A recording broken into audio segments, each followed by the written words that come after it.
¿Qué tal? ¿Cómo están? Muy buenas noches. Como todos los jueves, a esta hora, unos minutitos pasados las 22, y después de que pasa el tren nocturno, con Julio Kirchbaum, iniciamos una nueva emisión de No Mires para Otro Lado, el programa de la Asociación Civil Martín Castellucci. Hoy vamos a tener un programa intenso y vamos a estar hablando de cuestiones que tienen que ver con la medicina. Porque ya lo habrás visto en redes sociales, en un ratito vamos a estar informándonos sobre la promulgación en el día de hoy de la nueva ley de trasplantes, la ley 27.447, llamada Ley Justina, se ha promulgado en el día de hoy, y vos sabés que es un tema que a nosotros nos preocupa, nos interesa, y bueno, trajimos especialistas en médicos y jurídicos para hablar de la nueva perspectiva de esta ley. Pero Oscar Castellucci, esto es No Mires para Otro Lado, el programa de la Asociación Civil Martín Castellucci, que cada jueves hacemos con Oscar Merlo. ¿Cómo te va? ¿Qué tal? Buenas noches. Con Ana Herrera. ¿Qué tal? Buenas noches. Y Maximiliano Perel, poniéndonos en el aire. No seas cómplice de la impunidad. No mires para otro lado. No mires para otro lado. Bueno, de nuevo en el aire ya con No Mires para Otro Lado. El tema, la nueva ley, hoy se promulgó esa ley, la ley 27.447, y bueno, y en el espíritu de lo que dice la canción, que es dar lo que tengo, todo me da, no cuento el vuelto, siempre es de más, siempre que das el vuelto es de más.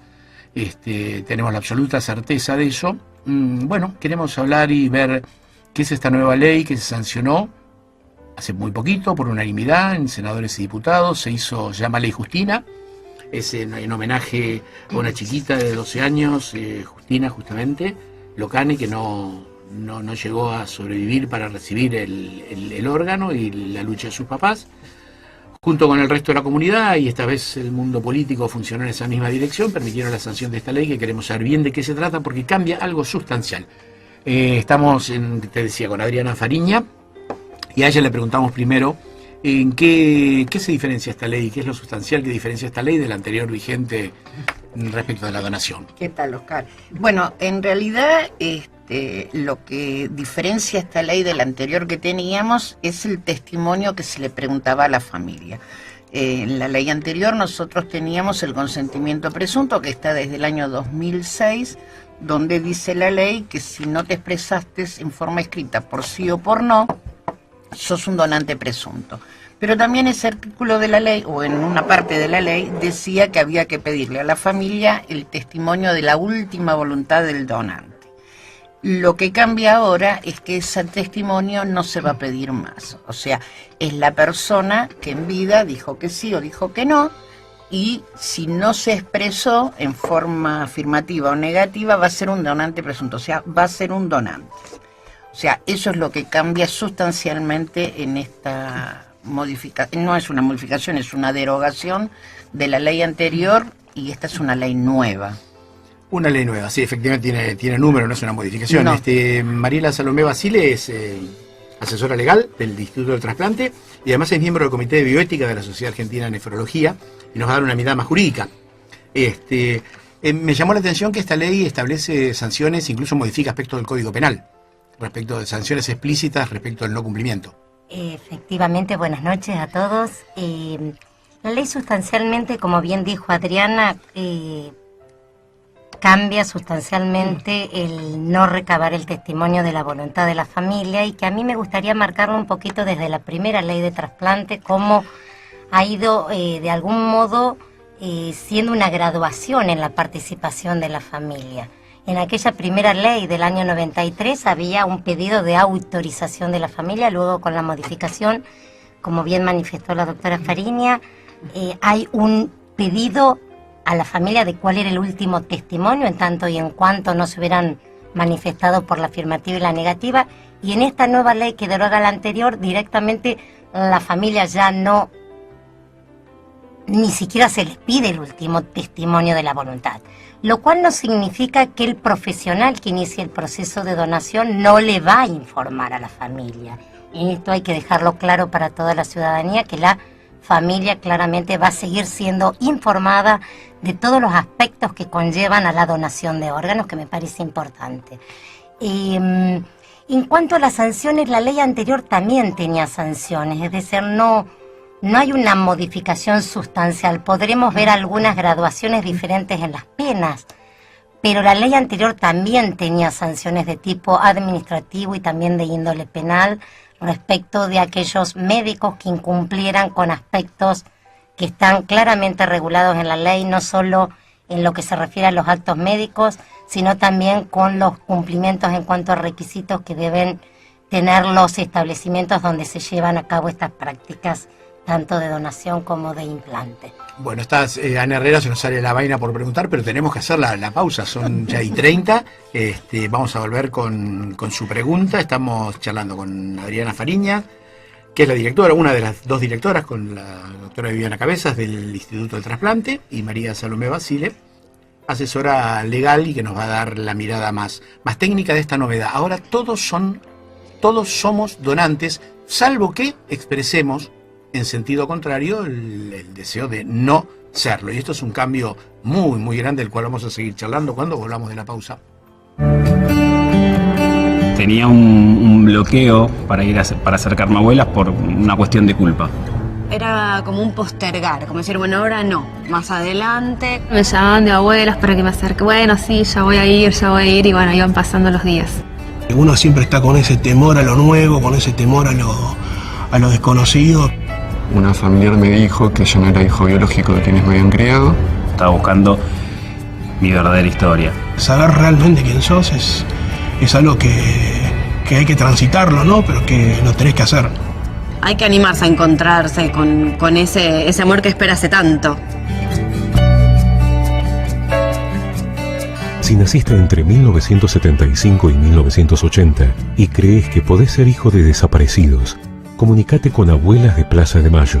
011-4384-0983 www.abuelas.org.ar 94.7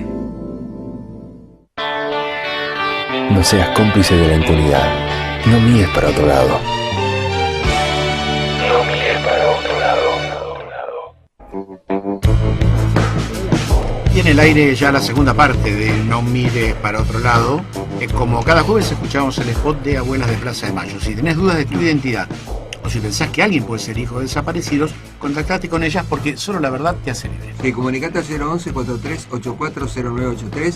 Anda a la Casa de las Abuelas, Virrey Ceballos 592, planta baja 1 de la Ciudad de Buenos Aires, o entra en la web www.abuelas.org.ar.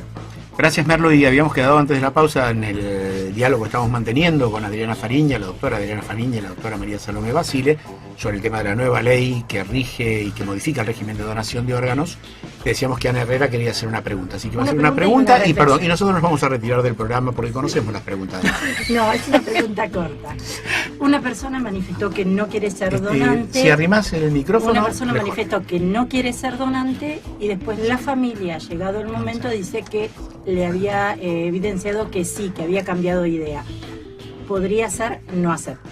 No puede ser, porque en realidad lo que está esta ley es preservando la opinión de la persona que falleció. Si no la cambió esa persona... Exactamente, si esa persona se expresó de manera escrita, solo de manera escrita debería revocar la misma persona lo que pensaba, por sí o por no, lo que fuera. Y quería hacer una reflexión. Varias veces hablamos, porque Adriana ha venido otras veces, Liliana Pierini, hablamos que la donación no es una cuestión que uno puede decidir de una vez, si no lo ha charlado muchas veces y ha ido por el sí, por el no y no sé qué. Cuando recién se hablaba de la ley, me pareció que era muy fuerte esto. Y ahora me parece muy bien porque pone obligatoriamente en la mesa familiar la decisión para anotarse por el sí o para anotarse por el no. Entonces la ley obliga a la charla y a la decisión. y eso es bueno, porque nadie quiere hablar sobre este tema porque es hablar sobre la muerte. Tal cual. Totalmente. Nosotros en la ciudad de Buenos Aires, previo a esta ley, nuestra ley local ya tenía previsto lo que significa todo el tema donación en los niveles formales de educación, que siempre entendimos que es una de las vías, ¿no? Como para que toda la sociedad pueda atravesar este proceso, que tiene que ver con un proceso, yo digo, cultural, sobre lo que es la concientización de la importancia de donar órganos. Y de hecho el instituto hace años que lleva adelante este programa a través del área competente que tenemos en el instituto, con muy buenos resultados, que inclusive la ciudadanía toda lo puede ver cuando tenemos las votaciones en las escuelas primarias, cómo los niños abordan estas temáticas, que es un poquito también la manera de, así como hoy la ley nos obliga a compartir y analizar estas temáticas en familia, como bien se dice, soy donante y lo cuento, ¿no?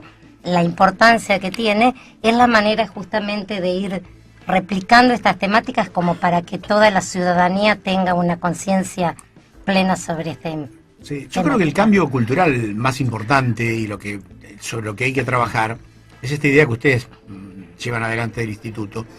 Y es que yo creo que hasta que empezó a desarrollarse la técnica y la posibilidad del trasplante, la muerte era un fracaso inexorable.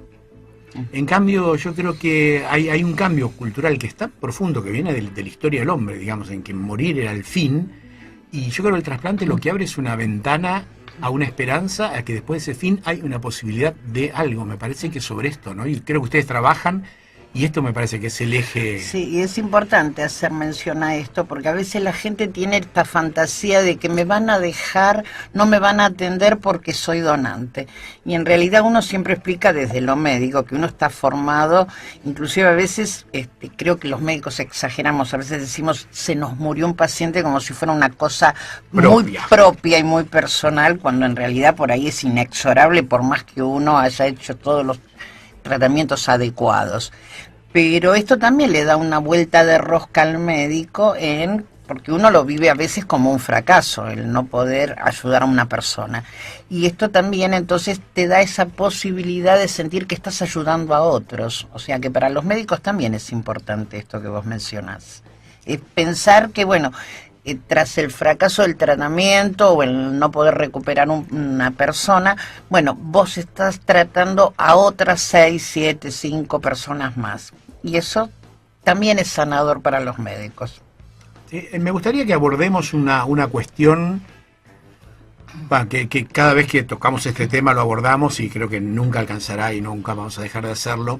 Este tema de los mitos urbanos y de las leyendas urbanas, ¿no?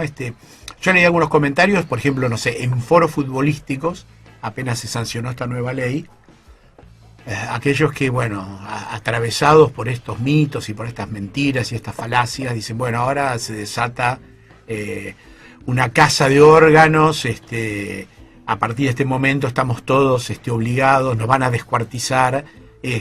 Me gustaría que sobre eso las dos saquen esta idea y expliquen cómo funciona, por qué esto no es posible, más allá de que la ley lo condene, no solo porque la ley lo condena, sino porque el sistema no lo permite. Claramente, seguramente Adriana va a poder explicarlo mucho mejor desde lo médico, pero claramente la ley, lo que también, y esto ya existía en la primera ley, receptaba de manera legal justamente estas formas de diagnosticar la muerte, justamente para dar la certeza a la ciudadanía que frente a un diagnóstico cierto de muerte, recién ahí se podía pensar en el mantenimiento y tratamiento de un cadáver donante. Esto creo que hace que toda la ciudadanía tiene que tener la plena certeza que nunca se avanza si esa persona no ha sido diagnosticada de muerte, porque se siguen rigurosamente protocolos médicos que han sido consensuados de manera internacional. Es decir, no podríamos hablar de trasplante si la tecnología no hubiera irrumpido en la sociedad. La irrupción de la tecnología es lo que nos colocó a toda la sociedad justamente en determinar otro tipo de criterios para poder avanzar sobre el cadáver de alguien, sino de manera imposible, se podría haber avanzado sobre eso. Otra cuestión que la ciudadanía tiene que tener claro, que es imposible ablacionar órganos y que esos órganos sean viables si no se hacen en estructuras debidamente adecuadas, con tecnología, con quirófanos adecuados, con profesionales capacitados, como para que esos órganos que se extraen puedan estar en condiciones adecuadas y que puedan llegar a receptores que también tienen que estar en quirófanos con profesionales expertos y entrenados. Es decir, es imposible esta fantasía de que apareció con el corte y no se lo vio y estaba en la bañera. Y no existe. No existe. Hay mucho, eso es muy... hoy lo charlamos en la mesa, comenté, usted me pregunta quién va a oír el programa y le hablaba de este tema, y a uno les contaba esto con mi poco conocimiento y me decían, claro, es cierto, ¿cómo uno va a pensar que saca un órgano y sale corriendo y se lo da a alguien? Es como si fuera entregara una cosa que no, y la compatibilidad, digo, hay una cantidad, ¿no? El tema de la compatibilidad me parece. Desde ya, Marila lo explicó, perdón, Ana, Marila lo explicó bien. La idea es que ese órgano tiene que ser puesto en una persona que uno espera que no lo rechace, con lo cual no puede ser cualquier órgano para cualquier persona, no puedo ir al azar buscando gente por la calle. Y aparte tiene que ser hecho en un ambiente adecuado, en un quirófano. Es tan importante el momento de la ablación de los órganos como el momento del implante. Se hacen las mismas condiciones, bajo las mismas técnicas de asepsia, de limpieza, de prolijidad, que como se hace el trasplante. No es que yo saco un órgano en una casa... Previa aceptación de la cuestión. Esto viene al tema que vimos en esta película Animal. Él te iba a hacer esta animalada. Los secuestro, ya la compatibilidad la habían establecido, pero yo los secuestro, lo ablaciono, y nadie se entera, y después fumo, como... O sea... como que todo es liviano como cambiarse un traje. No es así. No, realmente no es así. No es así muy, y no muy da distinto. resultado así. Es que no, porque aparte, vuelvo a repetir, no se puede hacer en cualquier lado. Son cirugías complejas que se hacen en instituciones que tienen complejidad adecuada para hacer un trasplante. Y en Animal lo hacía un cirujano plástico. Un cirujano plástico no podría hacer no sabría hacerlo. No, por eso hay gente entrenada, inclusive la normativa que nosotros tenemos dice qué especialidad tiene que tener el que hace el implante, qué cantidad de implantes tiene que tener hechos previamente a ser habilitado por... Los médicos que trabajan en trasplante, a diferencia de todos los médicos que trabajamos en cualquier otra especialidad, están habilitados y rehabilitados, se deben rehabilitar cada 2 años, demostrar su capacidad cada 2 años. No hay en ninguna otra especialidad dentro de la medicina este requerimiento de que uno tenga que revalidar sus conocimientos cada 2 años. Las instituciones que hacen trasplante deben revalidar también su establecimiento cada 2 años, o sea que cada 2 años reciben una inspección, se evalúa que las condiciones estén adecuadas, se hace seguimiento de los receptores para ver los resultados. O sea, es una actividad que está, yo siempre digo, está tan enmarcada dentro de la ley, que aparte es mucho más fácil, porque siempre digo, cuando vos estás dentro de un marco legal es más fácil manejarse, pero tiene tantos protocolos, como decía, para hacer el diagnóstico de muerte, y el protocolo es un protocolo sumamente estricto, es de carácter, por supuesto siempre está basado también en trabajos internacionales. Ahora se está revisando de nuevo el protocolo, ya empiezan las reuniones en el INCUCAI a partir del 3 de agosto, van a volver a revisar el protocolo. Estamos permanentemente y siempre revisando esos protocolos, tenemos muchos protocolos de actuación para distintas cosas. No pasa en casi ninguna especialidad dentro de la medicina, te diría. ¿Quiénes son los actores? ¿Quiénes serían todos estos actores que garantizan? Porque todos sabemos que en general, o a veces más, a veces menos, hay como cierto descreimiento, que la medicina es un negocio, que en gran parte lo es. Seguramente. Pero digo, ¿cuáles serían los actores que están garantizando esto? Habría que hacerlo para después, ¿no? No, pero si nos da, si nos contesta en 30 segundos. En 30 segundos. No te puedo dar nombres y apellidos. Las instituciones son el INCUCAI y cada una de las provincias que tiene su propia jurisdicción tiene el poder de policía sanitario. Nosotros tenemos poder de policía sanitario. Nosotros vamos, evaluamos, podemos sancionar inclusive si en el instituto, o podemos cerrar ese equipo de trasplantes si no cumple con los requisitos que marca la resolución. Es muy fácil, vos vas con un listado y haces un checklist, vas a decir, bueno, tiene que tener un neurólogo, tiene que tener un psicólogo, una trabajadora social, todo lo que tiene que tener. El jefe tiene que cumplir con determinadas características, deben mandar todo, por supuesto, copias, se hacen expedientes de todo eso y eso queda registrado en cada una de las provincias. Eso es así en cada una de las 24 provincias, todas nos manejamos con los mismos protocolos. Es un protocolo bien federal, es este. Bueno, para los que nos están escuchando y si alguno no tuvo la mala suerte de ver la película Animal con Franchella, la de Armando Bo hijo, bueno, te darás cuenta que todo lo que se cuenta ahí, en la realidad, no existe. Eso es ficción. Y esto es lo que queremos que te quede en claro, porque cuando vos tomás la decisión de donar, aunque ahora no tengas que tomarla o tendrías que tomar la decisión de no donar, la voluntad de dar y de trabajar a favor de esto y de propender hace que ¿qué porcentaje de donantes tenemos en Capital Federal? Viste que los donantes se miden por millón de habitantes. Afortunadamente la ciudad de Buenos Aires, los últimos años es la provincia con más donantes por millón de habitantes. Debo reconocer que este año Tucumán viene a la cabeza, nos viene ganando. Nosotros estamos en este momento, pero bueno, en realidad el número importante es el de fin de año, pero estamos con 15 donantes por millón de habitantes ya a esta altura del año. Calculamos que vamos a terminar con 27, quisiéramos terminar con 30. Siempre recuerdo que España, que es, digamos, el ejemplo que uno mira, está por arriba de 40 donantes por millón de habitantes. Sí, yo creo que con el trabajo que se está haciendo se va a llegar. Vamos a hacer una pausa cortita, tenemos nada, que son nuestros anunciantes los que nos permiten hacer el programa, es muy cortita, en 30 segundos volvemos y seguimos charlando con la doctora Adriana Fariña y la doctora Mariela Salomé Basile. No seas cómplice de la impunidad, no mires para otro lado. No mires para otro lado. Y bueno, empezamos el último tramito, ya el último tramo de No mires para otro lado. Ana Herrera tenía una pregunta, le pedimos que se acerque al micrófono porque está distante.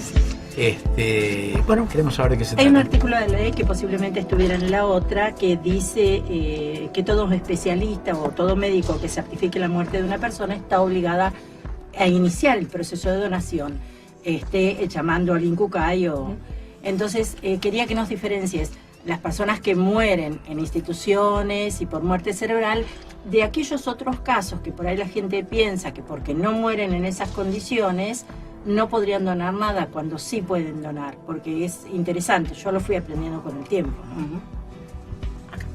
En realidad, en la anterior ley también estaba esta obligación que se le imponía a todo médico que diagnosticara signos compatibles con la muerte bajo criterios neurológicos tenía el deber de denunciar, que esta ley lo mantiene con buen criterio, y a su vez, si incumple con esta obligación, le puede aplicar desde una multa hasta la inhabilitación, inclusive si esto perdura hasta una inhabilitación perpetua, ¿no? Establece esta ley, con lo cual entendemos que, y creo que todos los que trabajamos en estas temáticas desde hace años, fundamentalmente donde está el verdadero desarrollo también es en la comunidad médica, porque es ahí donde se inician los procesos de donación.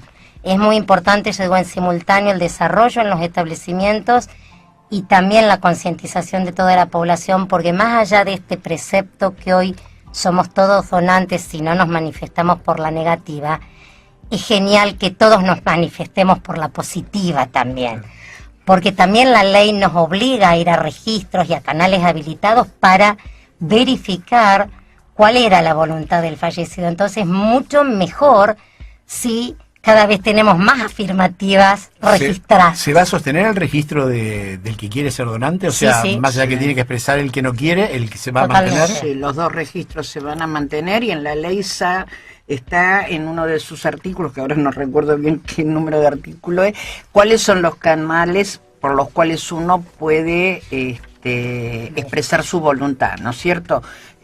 Tanto a través del INCUCAI o los organismos jurisdiccionales, establecimientos habilitados por cualquiera de nosotros. ¿Registro como era habitualmente? ¿El registro civil cuando uno va ¿No, registro de conducir?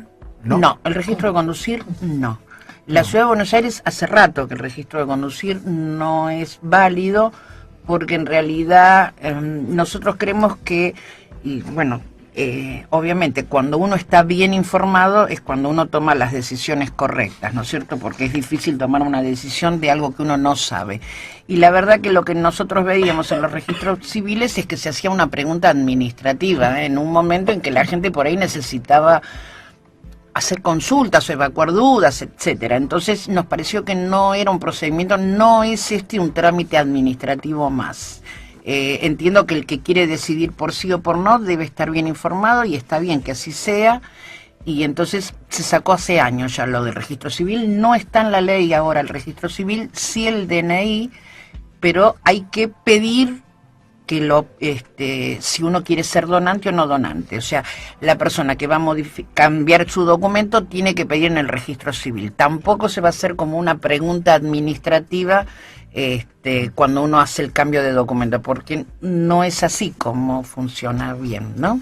Dentro de la ley vi que incorporaban una figura que tampoco sé si estaba o si funcionaba exactamente antes, que es la de instalar en cada hospital un procurador. Digo, esto es así, ¿cómo se va a manejar? No, eso no estaba en la ley anterior. En realidad, en el año 2003 lo que se hizo fue un programa que se llamaba Programa Federal de Procuración, en el cual se tomaron determinadas instituciones con un determinado perfil, aquellas que tuvieran terapia intensiva, neurocirugía y tomografía, que es donde, o sea, se pensó fundamentalmente, una de las patas de este programa fundamentalmente era el donante de órganos. Entonces, en todas las instituciones del país, públicas, que tenían ese perfil, se puso un coordinador hospitalario.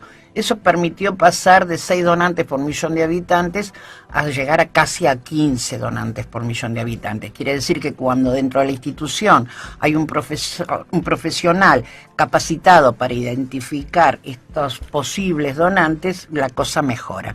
Pero no estaba en la ley anterior. Ahora está en la ley. Y todas las instituciones que tengan esas características van a tener que tener un servicio de procuración. Más allá de que ya no estaba tampoco en la ley, pero sí en resoluciones del INCUCAI, las instituciones que hacen trasplante de órganos deben adherir a este programa y deben tener coordinador hospitalario. Se llama coordinador hospitalario esta figura, ¿no es cierto? Pero lo que se está buscando es el compromiso no solo de la sociedad, sino también del profesional de salud en este tema. Y un poco a raíz de lo que vos preguntabas, que bien Mariela habló del donante de órganos, no debemos olvidarnos, yo siempre con lo mismo, de los donantes de tejidos. El posparo, que puede ser en cualquier lugar, no necesita tener ninguna, de hecho a veces nos llaman desde domicilios particulares que falleció una persona en un domicilio. La donación de tejidos es muy importante, no nos olvidemos que en el país tenemos más de 3.000 pacientes que esperan córneas, y entonces con la cantidad de fallecidos que hay, la verdad que es inaudito poder tener semejante lista, ¿no? ¿Qué pasa con el tema de las células hematopoyéticas? Porque, digamos, hay que seguir expresando la voluntad en ese caso, sí, hay que incorporarse al registro. Sí, el registro para donante de células, sí, eso se mantiene. Es lo que se llama donación de médula, digamos. Donación de médula ósea, sí. Hematopoyéticas me costó mucho, porque al final aprendí la palabra. De 18 a 55 años. Sí, eso se sigue manteniendo, ese registro lo sigue manteniendo el INCUCAI, que es donde funciona el banco de datos donde se guardan todos esos antecedentes, y eso se mantiene exactamente igual, no se modificó para nada.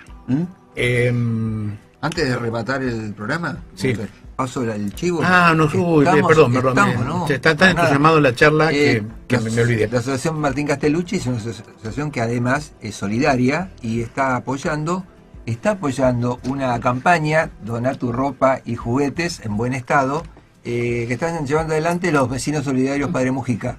Nos adherimos. De Villa del Parque. Lo tenemos en nuestro Facebook. Y bueno, la idea es juntar en buen estado, calzado, ropa para niños y niñas, adultos, y también algunos juguetes, porque se piensa hacer, vamos a hacer en conjunto, una actividad para el Día del Niño. Así que los que nos escuchan, el Facebook lo ven los programas, reaccionen. Y respondan. Por eso. ¿Qué nos queda pendiente? Porque tenemos 3 minutos de programa y seguramente nos Ay, quedan un me montón de gustaría preguntas, agregar- pero sé que algo se nos quedó. Alguna cosita respecto de los mitos urbanos que creo que es importante, como bien marcó Adriana, ¿no? Los órganos rectores, yo siempre digo que la institución INCUCAI, con todos los organismos jurisdiccionales, Instituto de Trasplante, CUCAI, etcétera, etcétera, son respetados en el mundo justamente por la seriedad y la transparencia que tiene el sistema, ¿no? Y esta transparencia hace a la trazabilidad de los órganos y tejidos, que tiene que ver con darle esta certeza también a la ciudadanía que hay un control desde el mismo momento que se detecta un potencial donante hasta su implante, con lo cual se sigue todo el recorrido de esos órganos que se ablacionan o tejidos hasta el momento del implante, con lo cual es imposible que haya estas prácticas que pueden suponer un comercio de órganos o un tráfico de órganos. ¿Cuántas personas están involucradas en el proceso, desde la procuración hasta el implante y el seguimiento, digamos, una vez de En un producido? donante multiorgánico debe haber más de 100 personas seguramente, porque están las personas O sea, involucradas. no es como la película que van 2 personas a hacerlo, ¿no? No, están las personas de la institución donde está el donante, médicos, enfermeras, la gente de quirófano que vamos a subir.